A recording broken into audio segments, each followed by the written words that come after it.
Hey everyone, Richard here. Before we get into today's episode, I want to briefly talk to you guys again about our membership program, Admission. So, a lot of our listeners are Admission members, but for those of you who don't know, it's a hub that contains all of the tools, trainings, and templates that we use with real clients here at CTC. And not only that, you'll also get exclusive access to one-on-one consulting with our team of experts. You'll get exclusive group trainings. You'll get a private member forum to share learnings, to share war stories, to share information, to help each other grow your businesses. So for a limited time, we're offering the e-commerce diagnostic toolkit, which we discuss in this episode extensively. So the thing that we're talking about, we are offering for free to anyone who signs up for admission before end of day Pacific time, Thursday, May the 25th.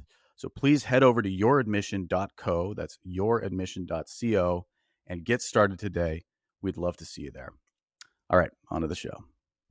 Hey everyone, welcome to the E-commerce Playbook Podcast. I'm your host, Richard Gaffin, Director of Digital Product Strategy here at CTC, and I'm joined once again, as I always am, by Taylor Holiday, CEO here at Common Thread Collective. Taylor, how are you doing today? Doing well, man. Here for my checkup. Here to get diagnosed and That's for right. you to help me break down all that ails me. Yep, that's right. Exactly. This is sort of a clinic session here. And so we have an exciting series of pods coming up over the next few weeks. What we're going to do is run the diagnostic report on a few different brands. We're initially thinking 3. So today we're going to be running it on Bambu Earth, which is something, if you've watched the presentation videos for the e-commerce diagnostic toolkit, you will have seen me running through at least the results page of this. So what we're going to do is I'm going to go over that, and we're going to kind of go through the results, and I'm going to press Taylor on what does this number mean? What can Bambu Earth be doing better? What is the advantage of using this diagnostic on your business? And then how can you take the results and turn them into action? So Bambu is its GQ score. And if you're watching on YouTube, you'll see I have pulled up on the screen share here the actual results page. This is the PDF that you can export from when you're actually done the assessment.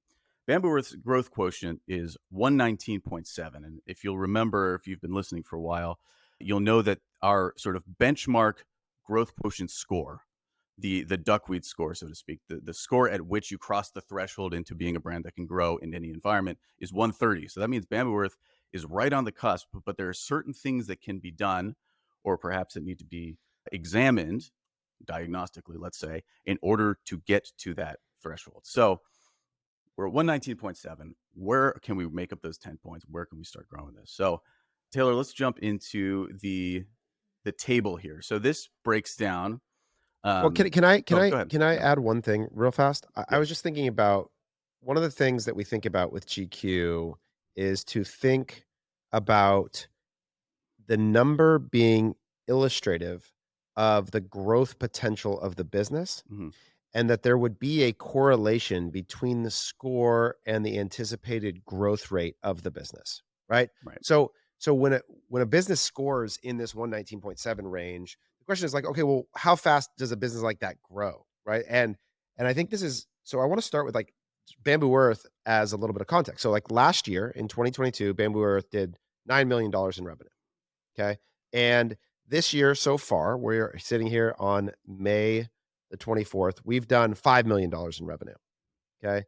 So we are looking at closer to 12 to $14 million this year. So somewhere between 50 to 70% growth Mhm. this year. Okay. And that's going to be profitable growth. So that's not like I would think of duckweed as being closer, which is 130, being closer to that 100% annual growth rate. Yeah. Whereas in this range, the 100 to 130 is going to be somewhere in the 30 to 70% growth, which is still really good. Now, as a smaller size brand, you'd probably want to see, for the best brands growing north of that 50%, Bamboo is going to be pretty close to that. So I think that to take these scores and try and tie them back to illustrating growth potential and that translating into real growth inside of a business. And we'll talk about this over the course of this series where we're going to examine 3 businesses that are growing at different rates. And we're going to sort of explore this idea and the connection between your score and what that means about that potential being realized. And so I think for Bambu Earth, and to contextualize this score, that's where we're at. just, full open kimono here. That's like we like to be with Bamboo Earth. That's where we're at. So that score sets that up for you as a little bit of additional context. Yeah, right. Yeah, no, that's important. And other things maybe to point out too is like to explain again what growth quotient is not, which is it's not necessarily a measure of the health of your business. Like if you have a low Nope. growth quotient score, it doesn't mean you're going bankrupt tomorrow. It could, but it probably doesn't. And then also like although there is the anchoring in the objective truth of your growth rate, there's also an element here Yep. where the only person you should be comparing yourself to as far as growth quotient goes is yourself, and thinking through That's right. to what extent can I get this number up without worrying too much about other brands that I see that have numbers in, maybe 200 plus, right? So Yeah, that's right. yeah, so we're going to examine exactly how we can do that with Bamboo right now and think through ways that we can bring that growth rate up to closer to that 100% mark. So here's And the go other ahead. thing I'll say as we dive into these results is I think it's the right score for Bamboo Earth. Yeah. Like one of the things we did a lot with this score, Richard, is we sort of ran it on brands. We tried to sort of assess qualitatively how that mapped with our experience of them, their performance, to really hone in the algorithmic weights of each section. And I think this is right for Bamboo Earth. Bamboo Earth is a very good brand, but it's not duckweed. Like there are things that need to improve in order to make it a true outlier. It's really healthy. You can run a good e-commerce brand at this level, but I think it appropriately considers us just outside of that tier of truly elite e-commerce brands. So I think it does a good job of contextualizing what Bamboo Earth is as a business, which is a business that's running at 20% profit, that's growing at 50% a year, that's in that low eight-figure range, and that's, I think, a really good business, but not the elite of elite. Yeah, no, that makes sense. And there's some pretty clear ways I think that we can see where improvement needs to be made to bring Bamboo to that level, right? Now, of course, That's right. executing That's that right. is a different story, and that's also another consideration. But at the same time, I think one of the beauties of this is, and this is me patting myself on the back, kind of, but is that the way in which it shows the effect on the GQ score that missed Yep. benchmarks have, and of course, exceeded That's right. benchmarks have as well. And so, Yep. again, to quickly review the 10 duckweed metrics, the 10 core metrics that make up your growth quotient score. We have cost of delivery as a percent of revenue. That's basically variable cost. OPEX as percent of revenue. That's basically fixed costs. Cash conversion cycle, how long you have to flow cash before you see a return on it. 60-day incremental revenue growth percentage. How much does a customer's value grow over 60 days? How much does it grow over 1 year? And then are you first order profitable? That's FOV to NCAC. Number of distribution channels. Do you have too many eggs in one basket? Percentage of organic traffic. Are you over leveraged on paid? And then 1 year LTV to NCAC. How much does your businesses or does your customers' value improve relative to the amount of money that you spent to acquire them? And then finally, the number of revenue peaks. How much of your calendar is being used to its full potential is maybe a way to think about that as well, right? So those 10 characteristics, if you can hit certain benchmarks within them, create a scenario where you can grow closer to that 100% rate. So let's quickly look over here, Taylor. One thing that jumps out to me right away is the one affecting the GQ score the most is the percentage of organic traffic. So the Yeah. the Yep. easy interpretation here is that this just means Bamboo is over leveraged on paid, is not getting enough organic. 35% of traffic comes from organic sources rather than the benchmark 50, resulting in a 15-point hit to the growth quotient score. So talk me Yep. through your thoughts on that, maybe the reality of why that's the You situation and so forth. uh, GQ perfectly nails our biggest liability, that we are leveraged on paid. And again, because this is so important, I think, for brands and brand owners to think about. We've been in the process. We've run 2 sale processes for Bamboo Earth over the last 8 months, and we've been in final stages of closing on both of them. And the multiple that we were getting and the value that we were getting for those businesses was limited by this liability. We're aware of this. This inability, this provides, like when you think about an asset that someone would be acquiring, they want to consider all the ways in which that asset might not yield what it wants. And the reality is that the index of paid media, in particular Facebook, is a channel risk associated with Bamboo Earth. Now, it's one that we feel really confident in managing because we're really good at it. And we have a really good system for it. But the new owner may not have that same discipline or skill in a similar way. And therefore, it's a greater risk for them than it is even for us. And so, this And the other thing about that organic traffic does is it significantly balloons when you have it, your first order value to new acquisition cost, because you get more organic new customer acquisition that affects that number, which improves your 1 year LTV to CAC. It improves all of the value propositions of the business when it's present. When that organic demand exists, it's one of the most powerful leverages for growth that any business can have. And for Bamboo Earth, it sort of definitely highlights this. Now, as we think about that as a business, I've had a lot of conversations lately with SEO experts because I'm sort of exploring this service expansion for CTC and the best way to productize it and think about it as a service. And Andrew Ferris has this metaphor that he's used forever as it relates to organic versus paid, which is organic traffic is growing rice and paid traffic is going to the store and buying rice. And so there's definitely a latent payback on the investment in organic demand creation, right? It's going to be a lot of upfront cost and work for something that's going to pay back later. And so Bamboo Earth, in its current desire for profitability, just hasn't yet decided to make that investment. And part of this is all like contingent on the window in which you're trying to maximize profit and things like that. But if I were to take a step back and say, I'm now made the decision to run Bamboo Earth for the next 10 years, I would absolutely make this the core thing that I would try and invest in trying to create and solve for. And I think that's what it highlights. Yeah, it's interesting too, going over a few of these as I have in the last couple of weeks. It's interesting the stories that particular scores can tell as well. And so one thing that I That's think is right. interesting that you were mentioning just now is that there's a sense in which that this number for Bamboo Earth is propped up, or rather the negative impacts are minimized by the fact that, we're sort of the Facebook wizards or whatever. That's kind of how we made our bread, Yep. is at being good at paid traffic. And so the 35% organic traffic score, while it's a long-term liability, we've been able to paper that over for a long time because we're good at Facebook. And that's actually taken Yep. us, maybe turned us away from investing in growing organic sources the way we should have. And the reality is that there, while there's a benchmark for these scores, there's no one way to comprise a business, right? And Yeah. so we have to make the choice that if we're going to run this business this way, we have to leverage the really high gross margin. Like that's an advantageous thing that allows us to do that, and that we keep our OpEx lean. So both of these things, like in terms of if you think about sort of four quarter accounting principle, like 25% profit, 25% CAC, 25% cost of delivery, 25% OpEx. Well, the reality is you can comprise those different ways. You can run 50% CAC and 15% CAC and Mhm. 15% cost of delivery. Like that's a way to do it. Or you could run, some people run 5% marketing because they have all the organic demand and they spend more on the people and OpEx and other, like there's no one right way, but you have to be conscious of your way.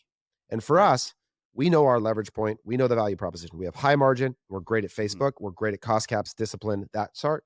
And so we build the system to produce for us in light of that reality.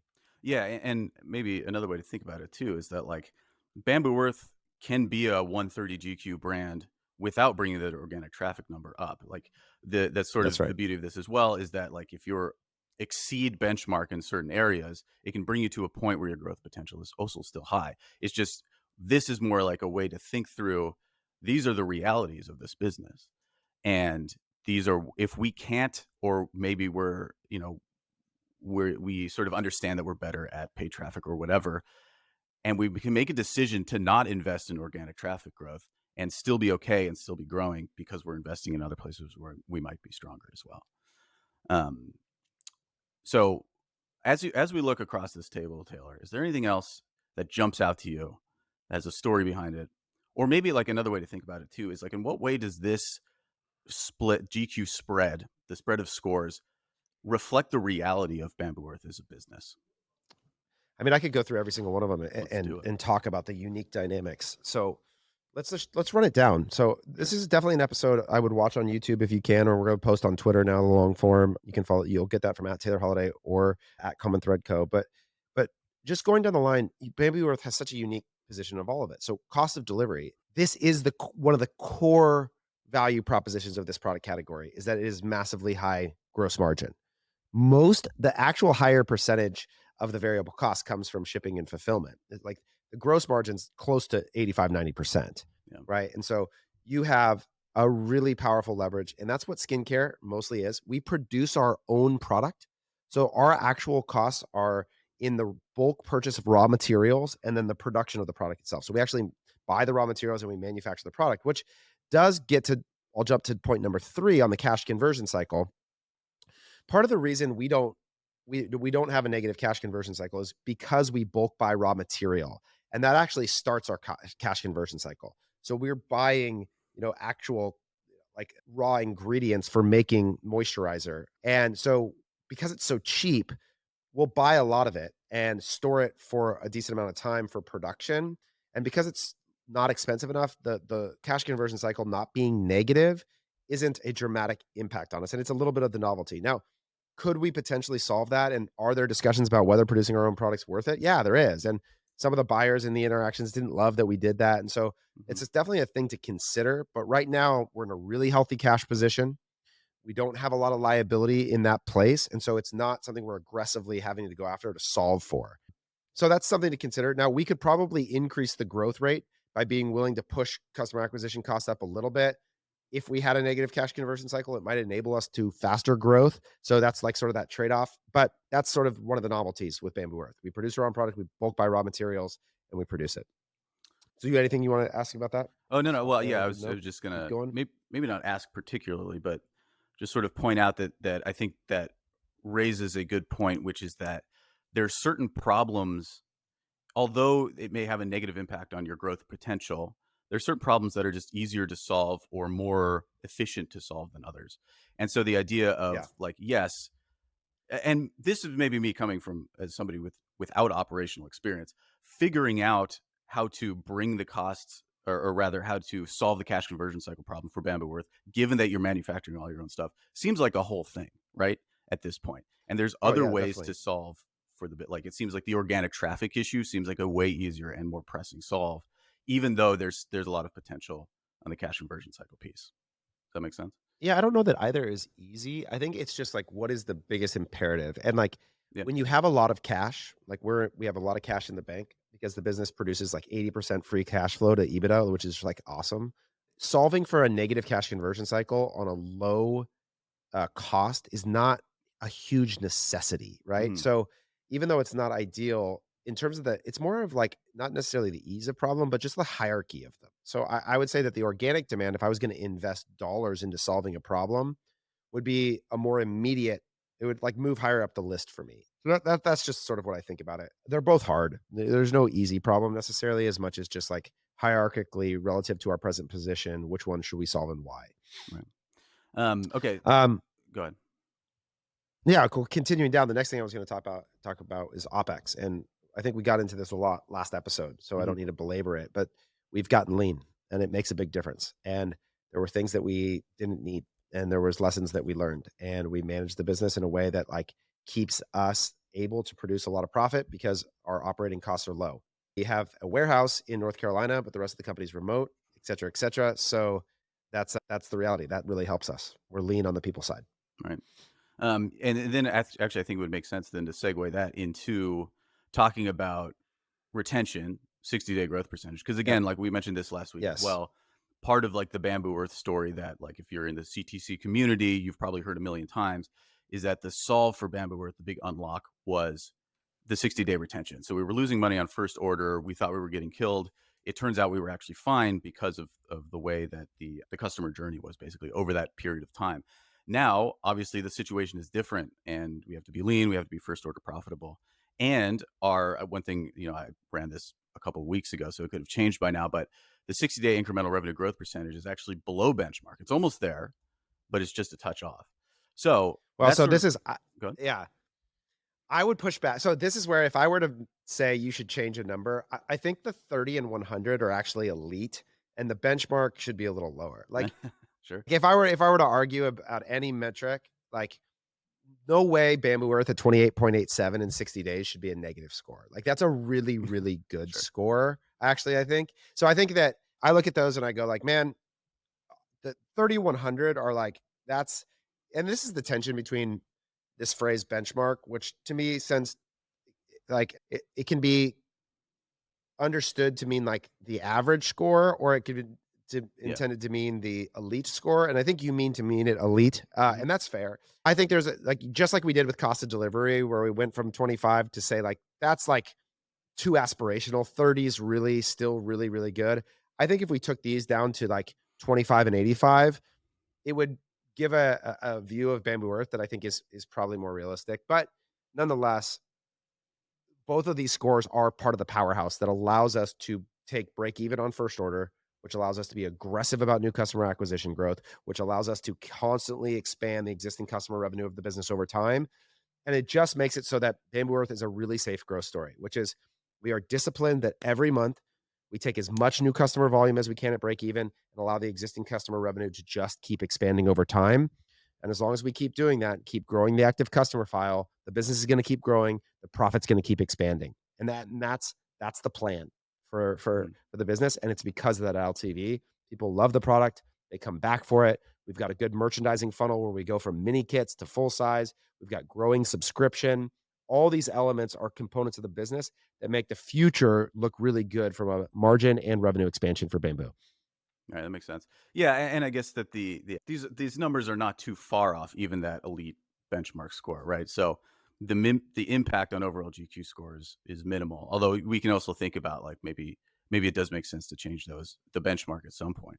But that being said, like we're still like the 1 year growth percentage is 102%. I mean, Yeah, it's still incredible. amazing. Like, Yeah. yeah, exactly. And so for those of you that aren't maybe listening or watching on video, what we're talking about is the if you took the average order value, the incremental revenue realization over the subsequent 60 days divided by that initial AOV. So in other words, what percentage does your take rate from the customer grow over a period of time, right? So it's basically a fixed period LTV, right? So it's a 60-day customer value.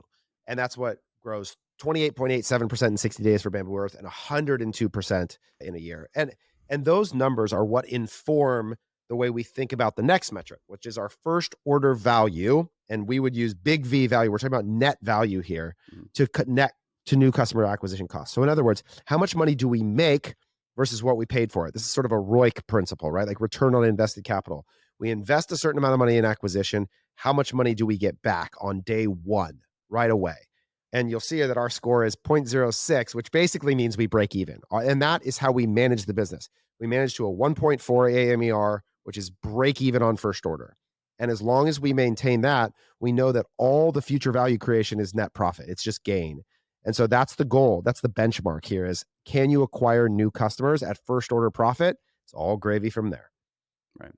Yeah, I think well, yeah, we sort of discussed that this week and last. So I think we can move on then to the next it's interesting. The next four metrics, and actually, I would probably like maybe we can go to 1 year LTV to end CAC as well, because actually that's even though first order value is just barely break even, the 1 year LTV to end CAC is actually pretty good, with the benchmark being zero point 0.5. Bambu Earth is at 1.43. So yeah, is there anything to speak to that to there? Yeah. So another way to express that, so they're expressed as a ratio there, but I want you to think about it like an investor. So Mhm. I want you to right now, before I sort of explain this, think about how much money would you want on an individual investment in a year? So your personal financial advisor comes to you and says, "Hey, I've got an investment opportunity for you. The expected return is what percent in a year?" Right? Now I'm going to give you some benchmarks here. So like an index fund is sort of notoriously going to return 8% annually on your money. And that's sort of like the gold standard, right? Bitcoin has had 10-year compound annual growth rate of like 100%. Like that's like the greatest performing asset of all time, right? Like, so in this scenario, what we're saying is that a 1 year LTV, which is again, net value after cost of delivery, after acquisition, divided by the customer acquisition cost. So again, you invest customer acquisition cost, you net a certain amount of dollars. The ratio of those is your return on investment. Now, if we were doing a true return on investment, we would do it after taxes and we would include a cost of capital. So it's not quite ROIC, but it is this idea that if you can get a 50% return on that investment, that is like outperforming every investable asset class in the world. Bamboo Earth gets an 143% return in a year. And when you start to think about new customer acquisition through this lens, it transforms the way you think about your business. If we hold first order profitability and the customer value increases 100% in a year, our return on that capital is 143% in a year. And for us, we're like take every dollar we have and put it into that machine, maintain that ratio, and there is no greater return that we could create in our life as founders and owners of the business. And so we want to keep fueling it. And that's how we think about it and why it's such a special vehicle for the deployment of capital. Okay, so then let's turn to the final three metrics here, which are these are, at least according to this report, the ones that are having the greatest collective impact on Bamboo Earth's growth, GQ, and their growth potential, right? So first is the number of distribution channels. We have two. The percentage of organic traffic we've already discussed a little bit. And then finally, the number of revenue peaks. Obviously, the 4 peak calendar has been a cornerstone of our philosophy for a few years now, but Bamboo is also missing in a couple of places. So let's talk about these three and maybe break down first distribution channels and then revenue peaks. Does that score seem Yep. fair, the way that it's affecting the overall Yes. score? And then Yep. talk through what the situation is. These are the other biggest limiters for Bamboo Earth, I think. Number of distribution channels is, are we in retail? Are we in marketplace? Are we in any B2B distribution? And so we have Amazon marketplace and we have D2C too, right? No wholesale at all. It's a huge potential expansion opportunity for us, but we're not set up to do it from a packaging standpoint, from an internal operational structure. We don't have a sales force. Like, there'd be a lot of work to start to figure it out, but it's a limitation. And it's a growth frontier that most businesses are expanding to omni-channel distribution, and that's a lot of revenue realization for brands. Again, in the event that we're going to hold Bamboo Earth for 10 years, it's something that's certainly on the horizon and should be seen as a limitation of Bamboo Earth for sure, or alternatively seen as like a good sign that there's a lot of growth left. Either way. Right. And then in terms of number of revenue, you wanted to say something about that one? No, You no, want no, to no, stop there no. in You distribution. can go. So the revenue peaks, this is probably the one where I have the most problem with the internal Bamboo Earth team that distinguishes between how I would view it as a day-to-day operator versus maybe the team. And again, it's just, I tend to be more of a traditional marketer. People don't like, I think I get painted as a media buyer a lot, but the reality is that most of the businesses that I've developed, from Kalo to when I was at Power Balance, like, they all existed pre-Facebook and they existed in a very traditional marketing calendar world that I deeply appreciate. Mhm. I'm a big campaign story moment guy when if I were running marketing for a brand, and Bamboo Earth's website looks the same year round. It drives me nuts. Mhm. Like, I want them to merchandise and storytell around moments, product releases, campaigns way more often. But right now, it's like they've got a machine that's working so well that, again, it's this trade off between an investment in the production that would take to make those assets, to design those things, and the short term hit on profitability versus the long term value creation. And the other thing about Bamboo Earth is, I think these two peaks, and you can correct me if I'm wrong here, Richard, are Black Friday and January. Yeah. Um, they're right next to each other, and so that creates this situation for Bamboo where their biggest months of the year are December, January, and then it's like, try and survive the rest of the year. And I think we could be a lot more thoughtful about planning some big campaigns around. You could use International Women's Day, you could use Mother's Day, you could use new skin stories in the summer of the different challenges you face versus the start of winter, versus planning different things that I think we could take advantage of. That, again, if we go into 10-year building mode, I think that part of building the brand story and moments is another huge, I would say it is the second biggest liability to me when I look at this, in terms of its ability to prove that they're a brand that's going to connect with customers and drive stories and impact in disproportionate ways. I think it appropriately ranks it as the second largest problem. Yeah, no, I think it makes sense that yeah, I think for Bamboo, the two revenue peaks, this actually may even be just sort of a quirk of the way we're calculating it. The two revenue peaks might actually be November and December, in which case it's basically one big peak. And I think, like a lot of you, as you fill this out, will find that that may be the case, that it's simply a spike in the holidays, and then the rest of the year, it's just sort of business as usual.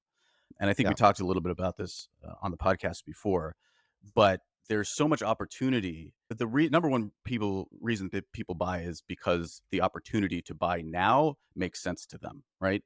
We were talking about, like, do people buy our shorts because they have whatever fabrics and are something wicking away, whatever?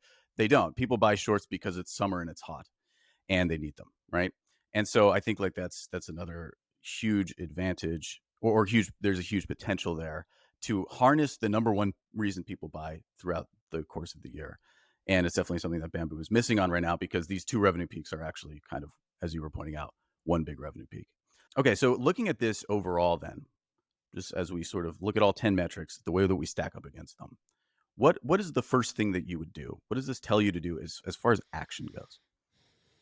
Yeah, so I think there's a few things. We talked about organic demand, so I begin to build a plan around that. I think the second thing really I would go to, because I think it's the shortest term, easiest thing to fix, is to design a marketing calendar that creates story and moment to drive disproportionate. That's a little bit more investment into merchandising, and think about merchandising just as like visual representation of the campaign or product sale in the moment. It's what your website looks like at Christmas that frames the product as gifting. It like gets into a gift frame visual. I would have some special packaging, some layout, some bundling, some different ways to present it, to having a big summer campaign that has to do with whether it's how your skin's affected by heat, and how we, again, I would just reorganize the products, name the bundles different, come up with different ways to do it, different visuals of people, and like the whole new model shoots and product photography.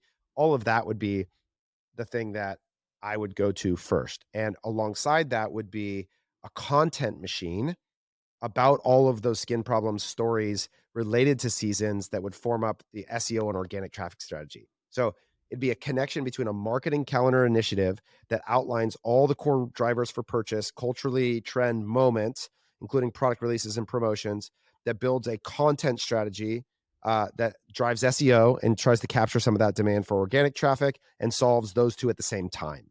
That would Right. be my primary mechanism, because the rest of it, candidly, is really good. It's just really good. I probably wouldn't explore wholesale yet. There's just some bigger underlying infrastructure things that would be required there.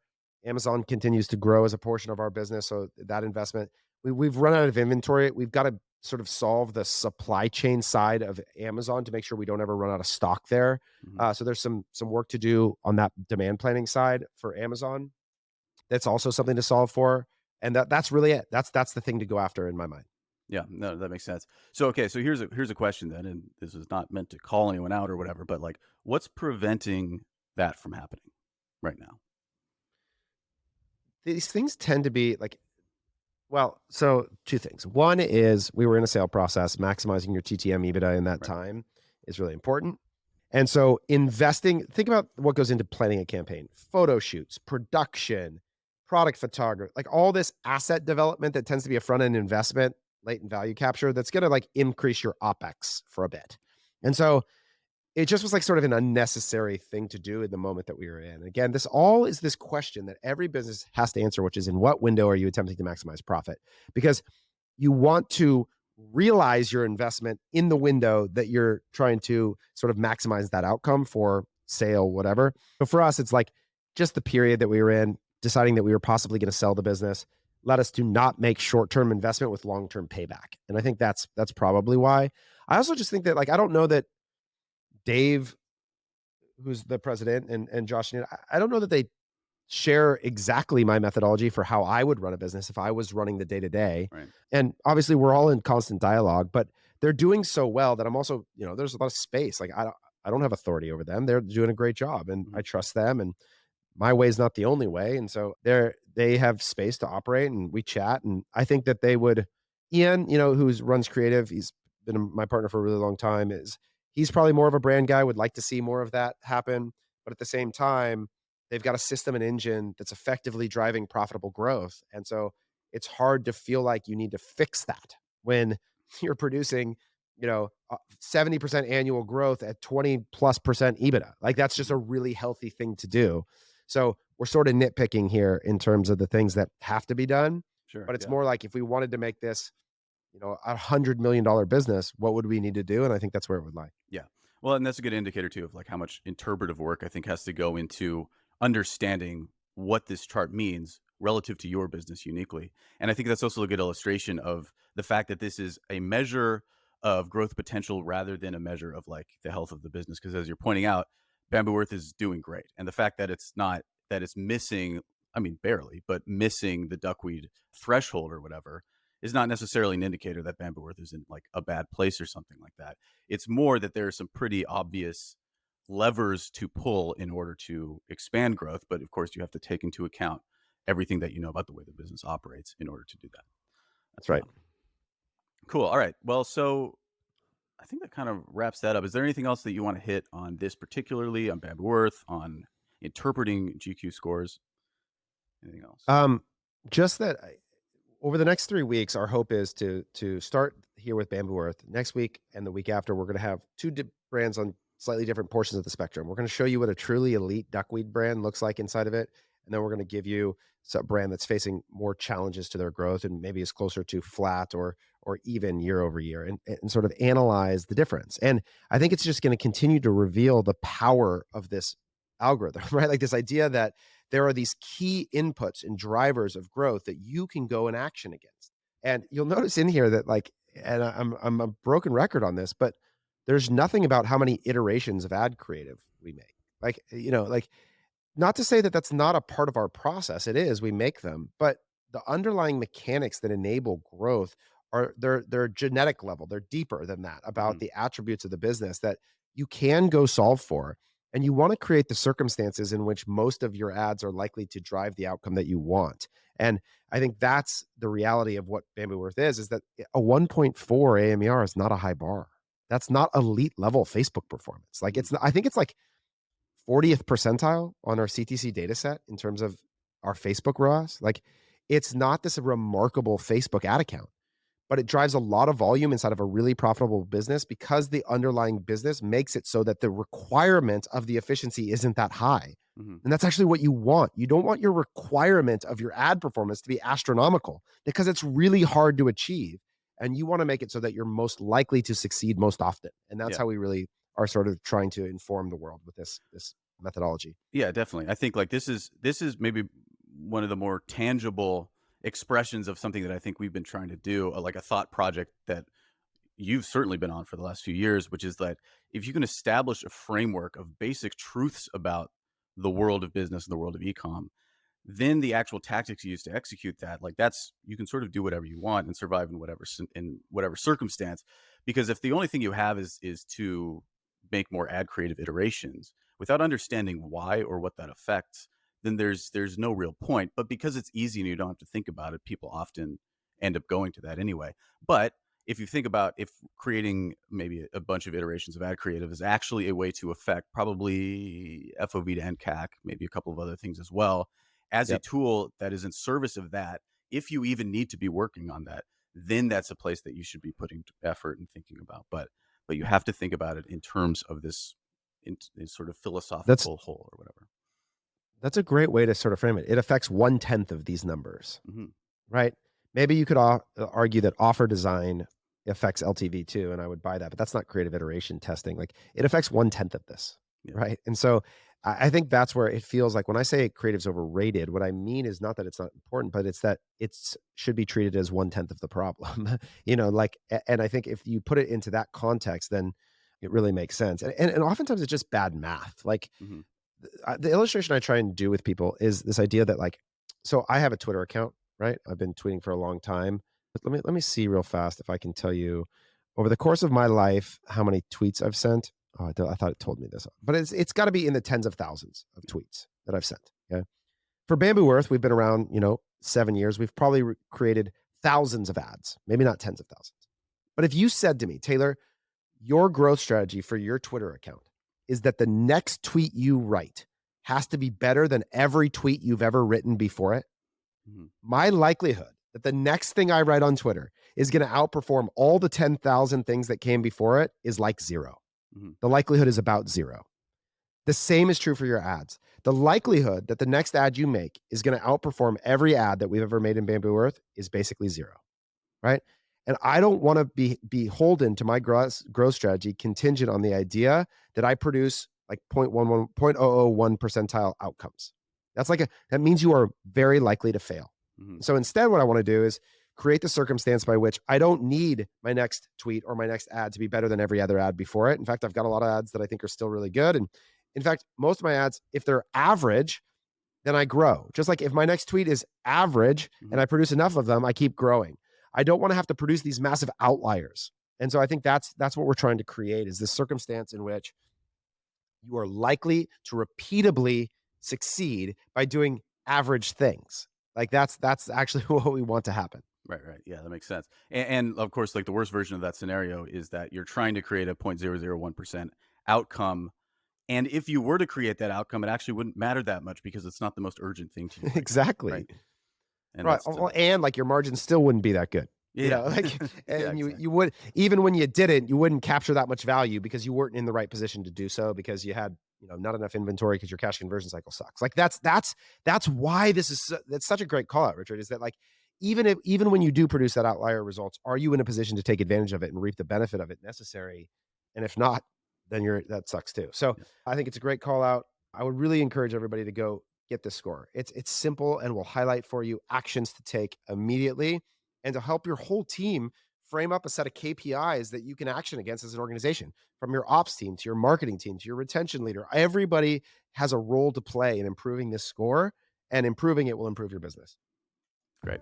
Well, thanks, folks, for listening. We'll see you next week. But as always, we appreciate y'all listening, and tune in next week or over the next few weeks as we go back into the diagnostic assessment with a couple of other brands to show you the breadth of what can happen and the sort of number of strategic interpretations that you can have of this product.